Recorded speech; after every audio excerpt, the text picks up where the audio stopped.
Today is all about setting priorities. And I have to laugh at myself, y'all, because in preparing for this all week, I resisted setting priorities. This is so funny what we do. And so I want to let you know wherever you are is perfect because you're learning something along the way. So whether you're resisting or whether you're crushing it, it's all good. It's all good stuff. Okay, so here's what this is going to look like.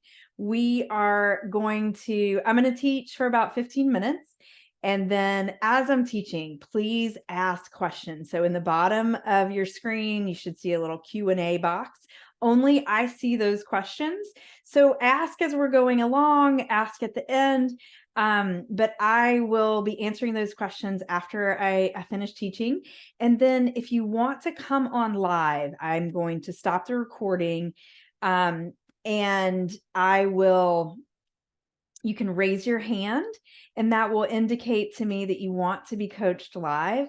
And y'all, live coaching is the most beautiful thing because we all are struggling with the same things in some way or another. And so we can learn so much from each other just by being vulnerable and being on there. So if you want to be coached live, just raise your hand and I will stop the recording for that. But if you want to ask questions throughout the thing, it adds a lot to what we're doing. So setting priorities. This is a lot of fun for me because it's been sort of a huge learning process. So I grew up on a dairy farm where hard work was valued almost above anything else. It was valued, but also it was expected, it was demanded. It was what we did. We worked hard. And so all of my life were sort of shaped through that lens of. So my dad, I was a bartender at a breakfast restaurant at one piece of my life. And my dad said, a good bartender always has something in her hands. So when you go to one end of the bar, you're serving a drink, you're picking something else up, you're cleaning something, you're always doing something at every stage of the bar. It's all got a purpose. So what I learned from that, a good bartender always has something in her hands. I learned that my hands were always full. My hands were always full. My plate was always full. I always had a lot going on. But what I didn't learn was how to create meaning from that fullness, right? So you can have a lot going on, but not feel good about it. You can have a lot going on and hate it. You can have a lot going on and make it happen and be burned out, but not connected to it. So I was always busy, but I wasn't fulfilled. I was creating accomplishments in my life, but I wasn't proud. What I didn't learn was creating a purposeful future. I was creating life. Life was sort of happening to me and I was busy. I was working hard handling it, but I wasn't creating a connection within myself or with my work. So it left a hole. It left a yearning. It left like a satisfaction. And I was overworked. I felt burned out at many stages in my life, even though, I was young and had all the energy possible. I wasn't taking care of my own personal health, even when I had started to be a health coach. I was prioritizing other people's needs instead of my own and being purposeful in my own. I never felt like in all of that I was good. So in all the stages of my career, I wasn't proud. It's not like I went through life. It's like horrible drug. Like, oh, if you ask me, am I really good at that? I would never have told you yes. I never thought I was good at my jobs, but even felt like I was doing enough. I want to deeply emphasize for you, you will do your way into connection. You will never take enough action to feel fulfillment. That's something else about your wholeness. And you always are whole. You start whole, you finish whole, you are not broken. There's nothing you do to create your wholeness. You live within your wholeness and connected to it, your worthiness. You feel it, you soak it in, and you like radiate it, or you're looking outside for it. You're looking in your to-do list for it. You're looking in your accomplishments for that validation. So the things that you do, if you're in your wholeness, the things that you do allow you to connect to yourself. You're not within that. Do is just search never endingly. And that's what I did for the longest time. Life was happening to me. I was not creating it. So I'm not going to teach you today how to be really efficient. Although that's a good lesson too, right? And again, I'm going to tell you, Atomic Habits is the best book on the planet for that. It teaches you so many amazing tips for being efficient in the things that you want to accomplish. I want to talk deeper into how can you connect in your to-do list? How can you connect to you? How can you connect to creating what you want in your life? So what is the priority list, right? What does that look like? Setting priorities. One way that we do that is we take time to step aside from of the things, and we look at the things that we're doing and decide what we want to do, right? So we create a schedule, or we create a to-do list, or we don't create a schedule or a to-do list, and we just do the things that need doing as they come up. And so there are a couple of really big obstacles that I think are really meaningful in that, in setting your priorities and taking that time to take a look at what's happening in your life. The first obstacle is time. I don't have time to step aside from what I'm doing because I'm so busy doing it. I don't have the idea, the thought that I don't have time creates less time, actually. So what that looks like is nothing is important. Nothing is a priority. Everything is a priority. So you walk through a room and you say that needs to be done. But in order for that to be done, that needs to be done. And but in order to do that, I got to do this too. And so then all of a sudden you're in this rabbit hole of doing one thing. And if you are like I have been a working procrastinator. So what that means is I will clean the house when I want to avoid doing something that's meaningful to me. Because if it's meaningful, it has heart in it and I might fail at it. And that has a little bit of fear. So I'll clean the house because the laundry's not scary. I can do that and I can check something off of my to-do list, right? How many of you, this is hilarious, how many of you have created a to-do list that you already did and then crossed it off? I have been guilty of this. This is the behavior of someone who doesn't have time to set a priority, to decide what's meaningful. And so we're like, oh, I'm going to get my validation from all these things that I've done. I'm not getting validation because I've created connection within all of the things, because I'm proud of all of the things. I create my I'm enough idea, the validation or the success of my day because I did all these things. My husband and I used to ask each other the question, tell me about your day. And for a long time, we both would sort of just like list, what did we do in the day? And if I were frustrated, I would go into deeper what I did in the day and why I did it in order to like prove to him that I was doing something. But really, that came from a place of feeling totally unfulfilled by the things that I was doing. So when you go down these like rabbit holes of, I'm just going to address life as it's coming to me, I'm going to do the things that are right in front of me because they're right in front of me. They're urgent because I see them, not because they're meaningful to me. Then what you create is this feeling of like, I'm late, I'm behind, I'm always like rushing around, because the truth of life is it is fast and furious, right? There's always something to be done. There's always something available for you to do. So again, when nothing is a priority, nothing is important. Everything is important, therefore nothing is a priority.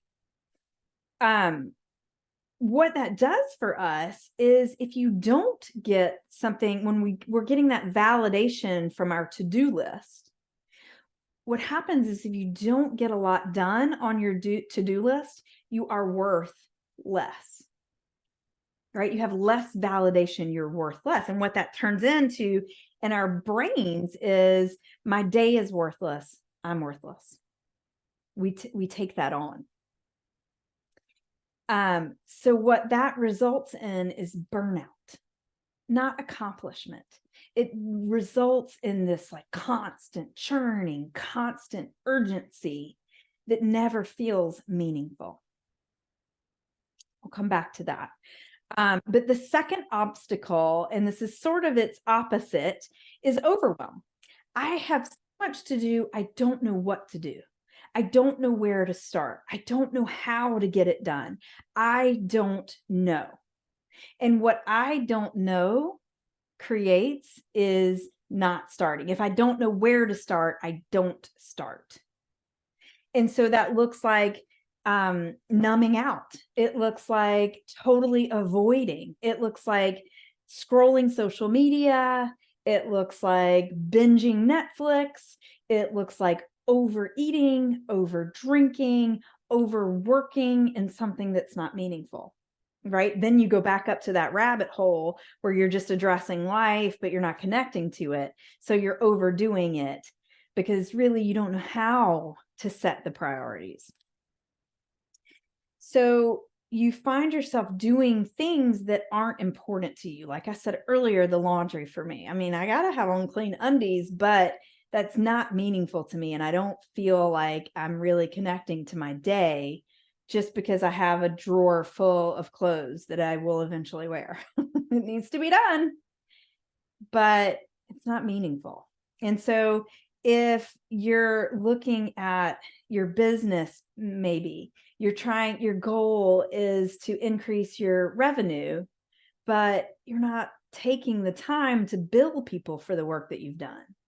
Or you want to prioritize your family, but you're doing things that aren't meaningful. You're watching a movie together, you're all in the same room, but you're not talking about the movie. You're not saying what it means to you. You're not asking questions of curiosity about what's happening for the other person. And so all of a sudden, you're lonely, crowded room. You're together, but you're not connected. And so what numbing out does, you've got this overwhelm. I don't know where to start, so I don't start. So I'm numbing out. So it creates isolation. So all of a sudden you feel alone in the world, like you're doing it by yourself. Like you don't know what to do, but you also don't know where to ask for help. And that's very lonely, right? And so there's the feeling of being lonely in a crowded room is a huge one for me, because I'm outgoing and I like to be with people and I do get energized with people. But if I'm in that place where I'm not connected to myself, being in that energy of on with other people that I'm not connecting to is so horribly lonely and isolating. And so because I haven't set a priority of connecting to myself or of connecting to the other humans in the room, then I'm isolated. Okay, so you've got these two obstacles. What do you do with that? I'm going to give you 3 tools to use to start to create your priorities. Now, listen, this may take a minute, and I urge you to be patient with yourself and to be patient with this process. Because if you're looking, I'm kind of famous for half a second savers, right? How can I get it, like, save a little bit of time so that I have a little bit more time? This isn't exactly what I'm going for here. So when we're setting these priorities, the intention that I want to teach you is how you can connect to you and what is important to you as you look at what you're filling your day with. So number one, you're going to evaluate your to-do list. So if you have a list of all the things you got to do, I want you to look at that list. If you don't have a list of all the things you got to do, I want you to first brainstorm and write a list. Now, I'm not advocating a to-do list. There are lots of efficiency coaches out there that say a to-do list is a thing of the past, where that's not our discussion today. What I want you to do is say what you think you need to be doing in the day. And I want you to create 2 columns, or after you have the list, you're going to create 2 sections with it. Things that you feel like you should be doing and things that you want to be doing. And so what that's going to tell you is, are you focusing on someone else's priorities? The shoulds are someone else's priorities. You're saying you should do it based on what? Based on whose idea of your life should you be doing whatever you're doing? If it's the laundry you're doing, maybe you should be doing it. Are you the one that has to be doing it? Or can we all share that responsibility? Can you outsource it? Can you drop it off at the laundromat? There are options. You don't have to do anything. And you will fight with me on that. And I fought with my coaches on that. But the truth is, if you open your mind and say, I don't have to do anything, what am I shoulding? And what do I want? I, for one, I'm going to tell you a couple of examples. I both should and want to walk the dog. When it's like today, and it was 26 degrees this morning, I should walk the dog. I don't enjoy that. I do not enjoy that. But when it's 80 degrees outside, or 70 or even 60 degrees, man, I want to love connecting with her in that way. Where are my priorities? Right? What am I connecting to? When I should walk her, I'm connecting to what I don't like. So I'm seeing what I don't want. I'm focusing there. I'm going there in my mind. I'm hating the walk instead of connecting to my dog and teaching her things and he's about. I could go forever on that. But what I really want to tell you is when you look at should versus want, you're looking at your idea, your judgment from other people or yourself, or you're looking at what you want, where you want to go, what you want to create, how you want to be. It's going to tell you about how you feel, and how you feel is going to dictate how you feel. If you dread an item, you're going to drag your feet. You're going to avoid it. You're going to numb out. You're going to buffer.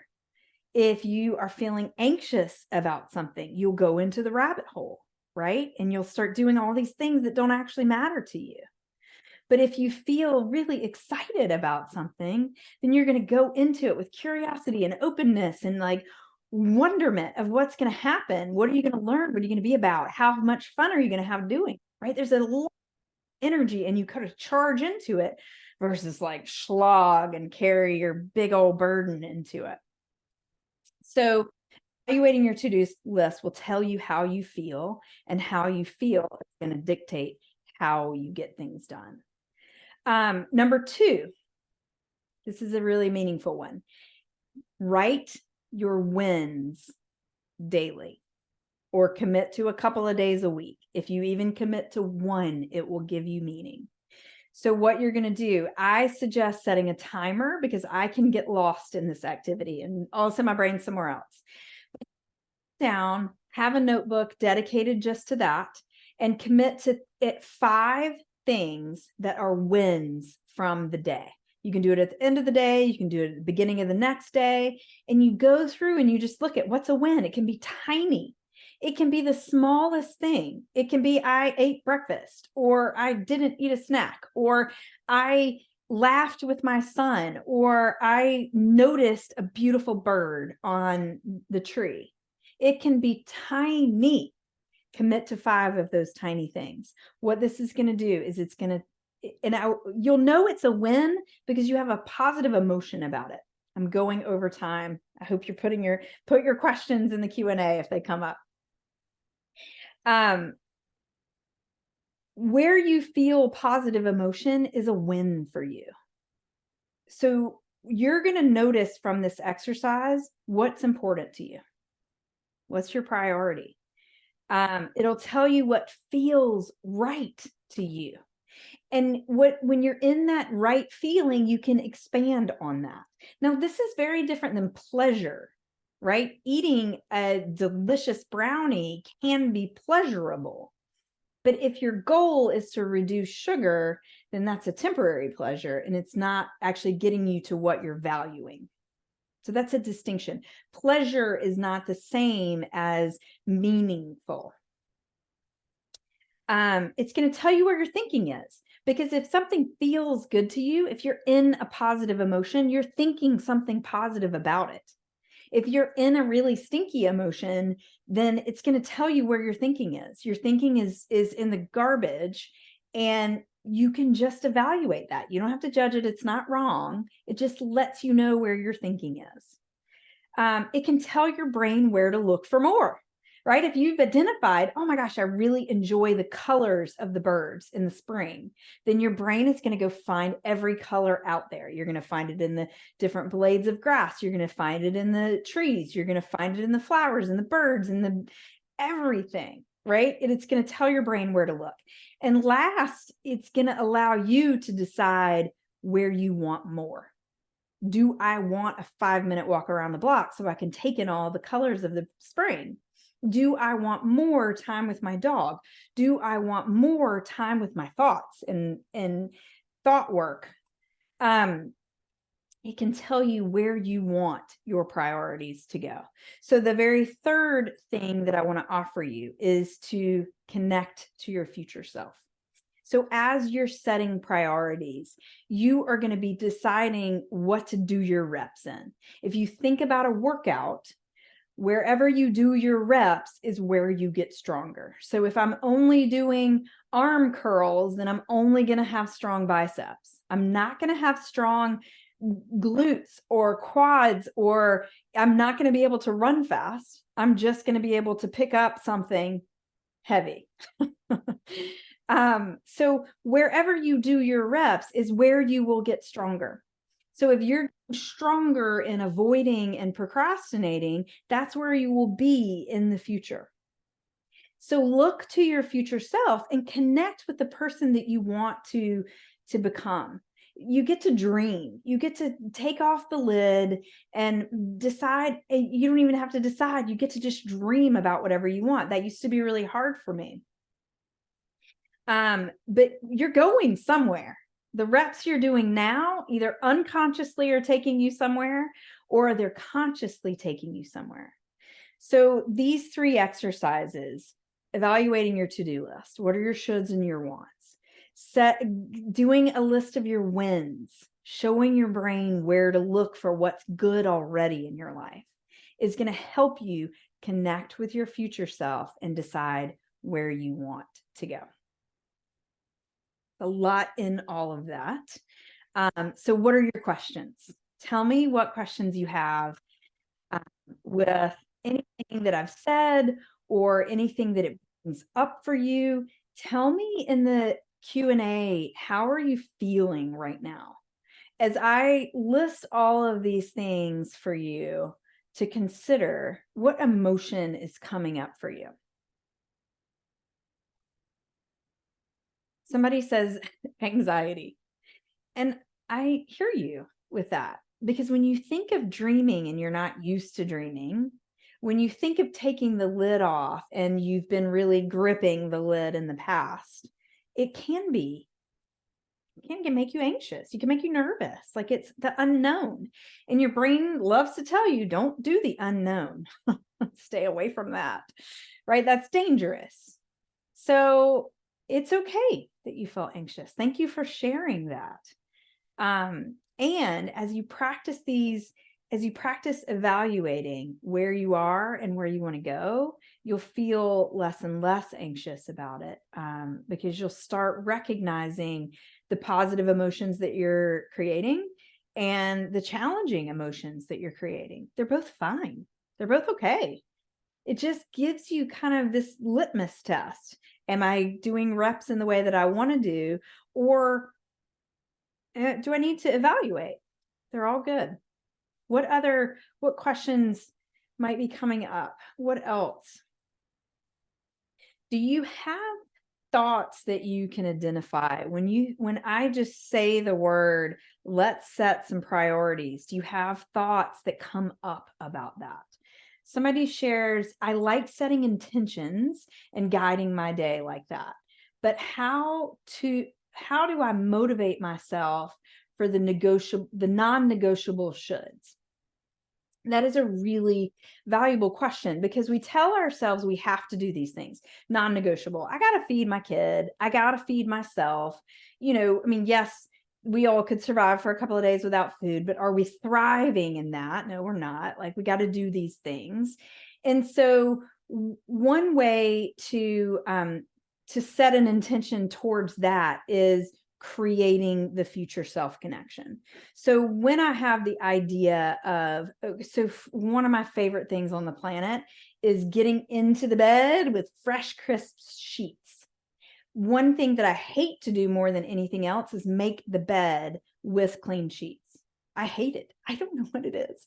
I hate lifting the mattress. I hate how I can't ever get it tight on the middle because it's too big and too whatever it is. It doesn't even matter. I hate making the bed, but I love the feeling of a freshly made bed. So connecting with the part of you that gets to reap the benefits, the part of you that gets to be at the party when you've prepared it. That's what helps me to know I'm connecting with the part of me in the future that I want to feel. If I had a party and I didn't clean before people came over, I know that I would feel embarrassed a little. Listen, it's not perfect if you ever come over, but I would feel, if my house were kind of grubby and dirty and smelled like my dog, I would feel yucky.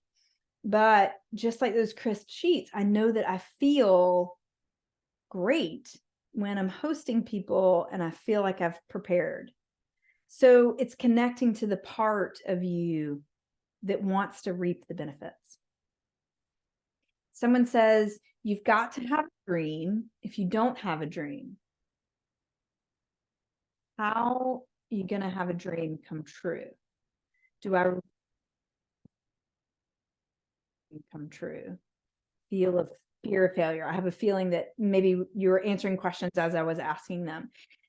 So the idea, you've got to have a dream, that feels like a should to me. Do you have to have a dream? No.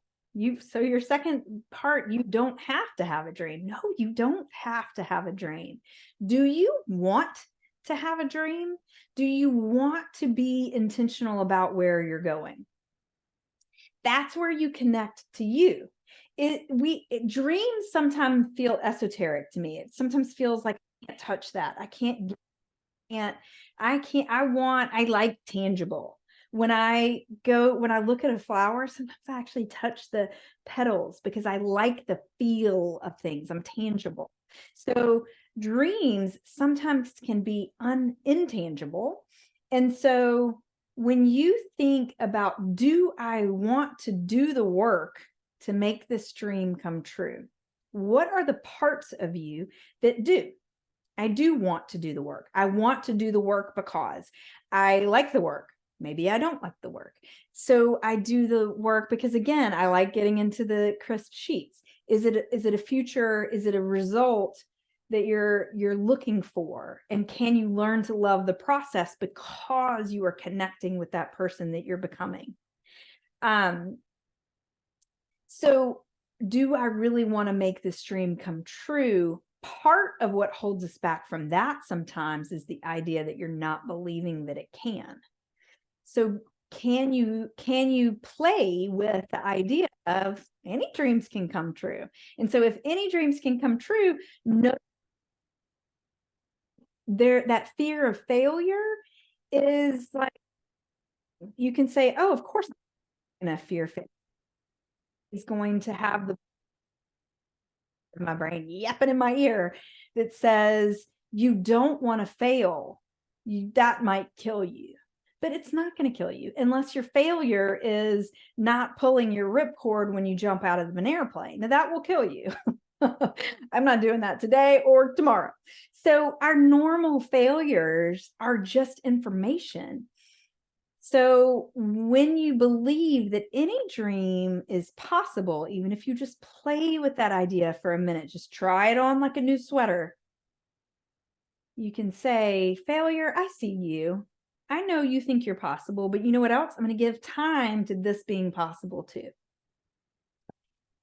Speaking of time, we're at time now. I appreciate you being here so much. If you love if you're interested or love what we did today, I invite you to go into the Q&A now. If you're on live or if you're watching this on YouTube, go into my more about this channel and schedule time with me. I would love to that will allow us to just explore what is going on in your life. What are the priorities you want to set, or do you have no idea at all? And we can look at that together. So thank you so much for being here today. Thank you for being a part of this. I love doing these, and I love having you here. The energy is amazing. So I hope you all have an amazing week, and I'll see you again here next Friday. Thank you so much.